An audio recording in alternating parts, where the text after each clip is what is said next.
Je m'interroge ce jour sur la question de l'abandon du programme national de gestion de l'environnement au Cameroun. On a commencé par gestion de l'environnement au Cameroun. On est ensuite évolué au programme national de gestion de l'environnement. Aujourd'hui, on est au plan national de gestion de l'environnement. Un même concept, des ajouts, mais hélas, un terrain véritablement stérile.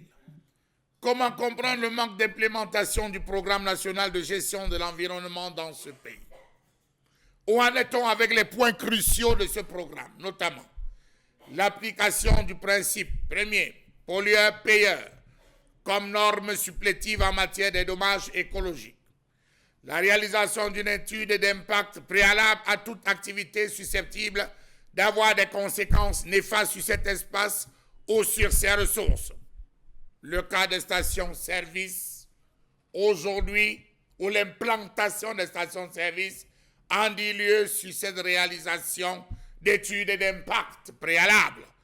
Dans les quartiers, on retrouve désormais naître, sans aucune mesure, des stations-service. Bravo.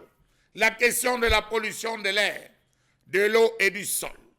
Comment comprendre la non-implémentation de la loi relative aux déchets et pollution atmosphérique, maritime et terrestre, comportant des mécanismes de prévention des risques, de financement de réparation des dommages et d'indemnisation des victimes, ainsi que des répressions des délinquants. Comment comprendre qu'à ce jour, on n'a pas encore prévu les normes scientifiques d'aménagement des fonds et de remplissage des décharges, ainsi que des sites de traitement des déchets industriels. Jusqu'à ce jour, dans le cadre de l'implémentation de ce programme, rien n'a été fait pour l'application du principe fondamental de la restauration des lieux en cas de dommages écologiques. Jusqu'à ce jour, dans le cadre de l'implémentation de ce programme, rien n'a été fait pour la mise sur pied d'installations de récupération et de recyclage des substances réutilisables, notamment les verres, métaux, bois, carton, textiles, pneus, produits chimiques, appareils électroniques, etc., qui étaient censés trier, traiter et stocker en vue de leur réintégration dans les circuits de fabrication. Très beau projet contenu dans ce programme, mais hélas, jamais appliqué.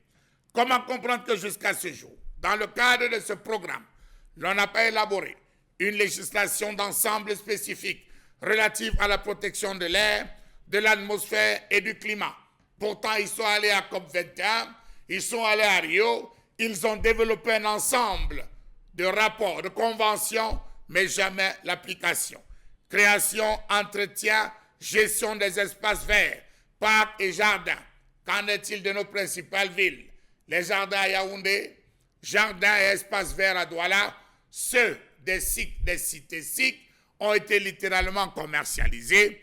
Adieu le concept de gestion, entretien des espaces verts, parcs et jardins communautaires. La gestion des lacs et rivières d'intérêt. Où sont-ils à ce jour? Le suivi et le contrôle de la gestion des déchets industriels, le nettoiement des voies et espaces publics, la collecte, l'enlèvement et le traitement des ordures ménagères, la création, l'aménagement, l'entretien, l'exploitation et la gestion des équipements en matière d'assainissement, eau usée et eau pluviale. On se rend compte aujourd'hui avec la pluie qu'effectivement, les drains, c'était de l'amusement. L'élaboration des plans d'action pour l'environnement, notamment en matière de lutte contre les nuisances et pollutions de protection des espaces verts, la création d'entretien et la gestion des cimetières publics. Voilà encore, on parle du programme national de la gestion de l'environnement. À quoi ressemblent nos cimetières? Allez à Bénédicte, allez à Deido, allez à Nebel, allez à Njonjo, allez à Mambada, posez-vous les bonnes questions et faites un tour à Yaoundé. On apprend déjà que certains opérateurs en quête de terre se sont retrouvés à négocier l'achat de certains cimetières.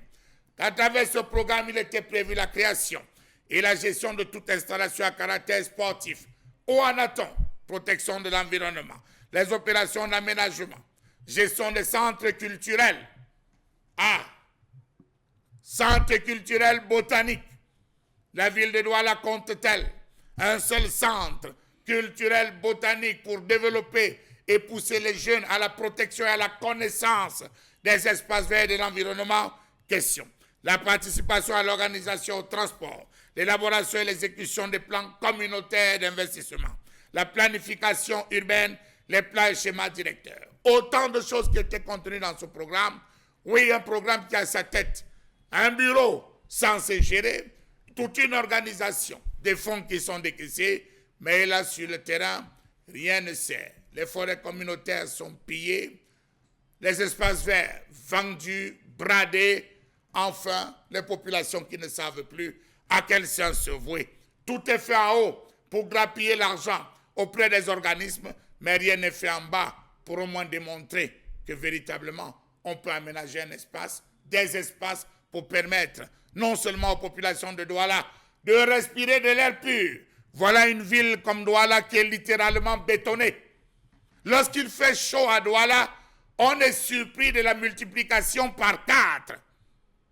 Parce que la ville de Douala est littéralement bétonnée. Du nord au sud, de l'ouest à l'ouest, c'est du béton.